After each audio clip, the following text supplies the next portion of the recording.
अस्सलाम वालेकुम, कैसे हैं आप सब? उम्मीद है खैरियत से होंगे। मैं हूं आपका टीचर समीउल्लाह। आप लोग देख रहे हैं channel physics with Samiullah. Last lecture के अंदर हम लोगों ने जो डिस्कस किया था वो 9th क्लास के हम लोगों ने चैप्टर नंबर 2 के 2.1 से लेके 2.7 तक हम लोगों ने शॉर्ट क्वेश्चंस को डिस्कस किया था। आज हम लोग स्टडी करने वाले हैं 2.8 से लेके 2.14 तक। लेक्चर स्टार्ट करने से पहले अगर आप लोगों ने चैनल को सब्सक्राइब नहीं किया तो चैनल को सब्सक्राइब कर दें और बेल आइकन को भी लाजमी प्रेस किया करें, और अगर आप लोगों ने वीडियो को लाइक नहीं किया तो वीडियो को लाइक भी कर दीजिए।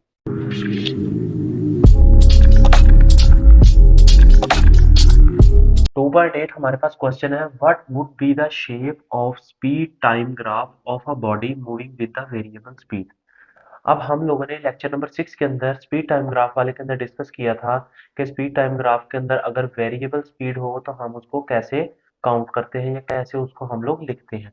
तो लेकिन हमें ये तो पता है कि अगर यूनिफॉर्म स्पीड के साथ मूव नहीं कर रही तो इसका मतलब वो एक स्ट्रेट लाइन नहीं बनाएगी, वो रैंडम कोई भी लाइन हो सकती है। तो ये हमारे पास इंडिपेंडेंट वेलोसिटी या टाइम, तो टाइम हम यहाँ पे लिख देंगे और साथ हमारे पास जो डिस्टेंस है वो या स्पीड है, आप लोग यहाँ पे स्पीड को काउंट कर लें। ठीक है, स्पीड। ठीक है, तो ये स्पीड जो है इसका ग्राफ जो है वो रैंडम, कोई भी रैंडम सा जो हम लोगों ने ग्राफ उसके अंदर ड्रा किया था हम उसके अंदर लिख देंगे। ठीक है, और अब इसकी स्टेटमेंट हम लोग आंसर लिखते हैं कि आंसर हम लोग कैसे लिखेंगे। ऑफ,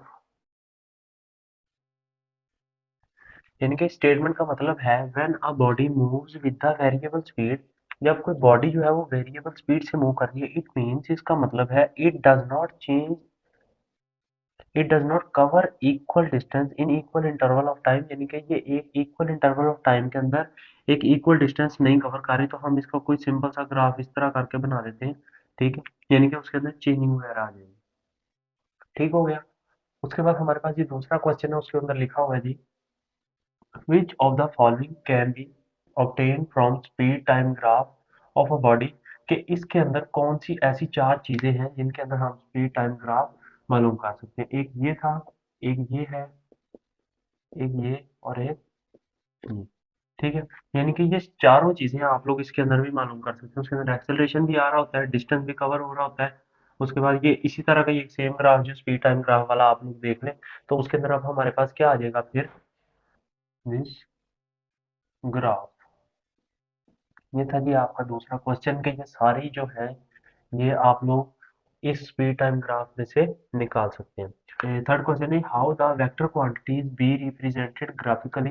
आप लोग इसको जो है वो ग्राफिकली, मैंने आप लोगों का जो चैप्टर उसका टॉपिक बताया था स्केलर वेक्टर वाला, हमारे पास दूसरा जो था उसके अंदर हम लोगों ने रिप्रेजेंटेशन को किया था, लेक्चर नंबर 2 आप लोगों को यहाँ पे नजर आ रहा होगा। ठीक है, उसके अंदर हम लोगों ने इसका आंसर भी किया था, मैं यहाँ पे भी आप लोगों को लिख देता हूँ। शो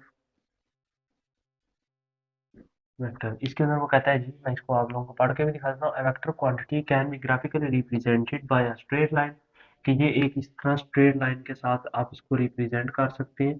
ठीक है, इसको एक सेकंड, इसको यहाँ पे हम इस तरह बना लेते हैं। विद द एरो हेड, या arrow head at its one and एक एंड के ऊपर, इन विच स्ट्रेट लाइन रिप्रेजेंट मैग्नीट्यूड, जो स्ट्रेट लाइन है ये मैग्नीट्यूड को रिप्रेजेंट करती है, and arrow shows the direction of vector. ठीक है, तो ये आप लोगों का था क्वेश्चन नंबर 2.10। नेक्स्ट है जी हमारे पास, why vector quantities can be added and subtracted like vector quantity. वो कहते हैं जी why vector quantities can not be added, कि क्यों हम वेक्टर क्वांटिटीज को ऐड नहीं कर सकते। तो इसका सिंपल सा आंसर मैं आप लोगों को बता देता हूँ कि जो स्केलर क्वांटिटीज होती हैं उसके अंदर सिर्फ मैग्नीट्यूड को शो कर रहे होते हैं, हम उसके अंदर डायरेक्शन की जरूरत नहीं होती। सेम एज इट इज अगर हम लोग देखें तो वेक्टर जो है उसके अंदर हम लोगों ने क्वांटिटीज की डायरेक्शन को भी शो करना होता है। तो क्वांटिटीज की डायरेक्शन को शो करने के लिए हम लोग फिर क्या करते हैं, वो अलग अलग चीजों को इस्तेमाल करते हैं। उसके अंदर हम जो एक सिंपल सी सम और सब्ट्रैक्ट वाला कर सकते हैं स्केलर के अंदर, वो हम इसके अंदर इस्तेमाल नहीं कर सकेंगे। ठीक है, तो मैं इसकी स्टेटमेंट, इसका आंसर लिख देता हूँ, अरिथमेटिक रूल्स। ठीक है जी, वो कहता है जी vector quantities can only be add और subtract by graphically because they have specific direction. जो वेक्टर है वो सिर्फ स्पेसिफिक डायरेक्शन होने की वजह से हम इसको ग्राफिकली ऐड और सब्ट्रैक्ट कर सकते हैं। उसके बाद ये scalar quantities describe completely by its magnitude. Scalar quantities जो होती है उन्हें हम कंप्लीटली डिस्क्राइब कर सकते हैं उनके मैग्नीट्यूड की वजह से। वही बात जो मैंने आप लोगों को पहले बताई, इस वजह से हम उन्हें अरिथमेटिक रूल्स की वजह से यानी कि ऐड और सब्ट्रैक्ट इस तरह हम आसानी से कर सकते हैं, लेकिन वेक्टर्स को हम नहीं ऐड कर सकते क्योंकि ये मैग्नीट्यूड से सिंपली डिफाइन नहीं हो सकती। उसके बाद हमारा जो नेक्स्ट क्वेश्चन है 2.12, उसके अंदर हम लोगों ने क्वेश्चन है जी, उसने हमसे पूछा है how are the vector quantities are important in our daily life. तो हमारे इर्द गिर्द की तकरीबन इर्द गिर्द जितनी भी क्वांटिटीज हैं, जैसे फोर्स है, उसके अंदर भी हम लोग जो है वो वेक्टर क्वांटिटीज को रिप्रेजेंट कर रहे होते हैं, यानी कि उसके अंदर भी हमारी डायरेक्शन आ रही होती है, मोमेंटम है। इसी तरह तो हमने अब इसका जवाब लिखना है कि हमें ये जिंदगी में क्यों अहम किरदार अदा करती है या कैसे अहम किरदार अदा करती है।